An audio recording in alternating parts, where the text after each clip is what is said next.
Mac McDonald, Network Leader of Maverick Education Partnership.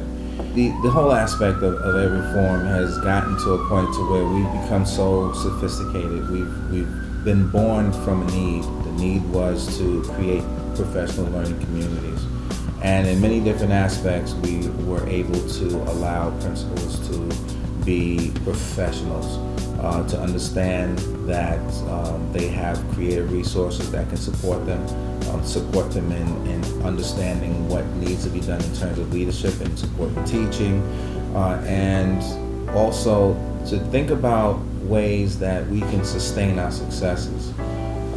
As a principal, I knew that it was kind of difficult for me to accept someone coming in from the outside, but now as this ed reform has gotten to this particular place where now we're able to collaborate, and with service experts and consultants such as ourselves going into schools and having conversations with people, we have been able to learn a lot about communities. We've been able to enhance our own capacity to support schools, and we've been able to help schools sustain their successes. The reason why I joined the Maverick Educational Partnership is because back in 2006, my organization, myself, the administration, the school community, we were looking for an organization that was cutting edge, an organization that's posture was built around collaboration. And I think we found it with Maverick Educational Partners. My name is Adrian Manuel, principal of Axion Academy Middle School in the Bronx, and I joined the network for a couple reasons, but core to my beliefs about leadership. And the first reason that I joined was about the idea of empowerment. We're in this new paradigm of empowerment, and there's a lot of networks out there that talk about empowering principals, but the Maverick Educational Partnership Network truly believes in that. I'm Lynette Santos, principal of PS 33 in the Bronx, District 10. And the reason why I joined the Maverick Educational Partnership, it's because 3 years ago, my school was in Seney. It was in Seney, a school in need of improvement. It was in Seney because of my L's, and I needed support with that. I needed a different level of expertise. And so I did my research because I wanted to make sure that the network I joined had that expertise to better service me as a leader, my students, my whole school community. The initiatives the Maverick organization has availed to us, there's a leadership program called Value Added Leadership Program, where we're actually able to sustain leadership right within our network and the respective schools. Many of my teachers that have been part of the program have gone on to be coaches, staff developers, assistant principals.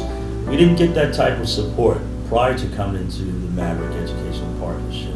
The Maverick Educational Partnership Network, not only do they provide mock quality reviews for you whenever you want them, not only will they'll do that, plus, we've been invited to other schools in our network to partake in mock quality reviews, which has certainly enhanced our learning, and teachers from my school. They've helped us to build capacity in our school as it relates to training a mock review team from my school. And we have an internal team now that was trained by the Maverick Educational Partnership team.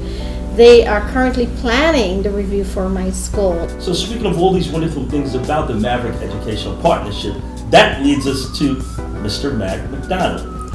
One of the things that we do as an organization is to support creativity and being able to quote unquote think out of the box. We encourage schools to become multi-service facilities inside their communities, and by doing that we want to be able to engender a relationship from school to community, from community to school, in a way where we would want to have schools support whatever communities are about. Today we had a successful event at one of our network schools under the leadership of Principal George Young and his school community by having Mr. Willie Mays, Hall of Fame baseball player, come back to the community where he played a large portion of his career in Harlem and the Polo Grounds. And he sat with young people, and these young people were a part of history a large amount of these young people may not have even known who Willie Mays is. And a few may, all the little sports enthusiasts in the world, they just might. But for a large amount of these young people, they had an opportunity to be connected to history. They looked at some film which reflected how their community looked years ago, the sport that happened in their community, and the significance of Mr. Willie Mays. He acknowledged their academic support, their academic success, and he felt that he was supposed to come back to encourage young people to do the best that they could do in school. What I feel will happen out of this event is that young people will remember this, and they will come back and take heed to some of the things that he said, and do well in school, and be productive members of society, and recognize that today that they were a significant part of history. So to Mr. Young, who is the principal of PS 46, a part of our network and his school community, I say congratulations and thank you for the opportunity to be a part of that event today. Job well done.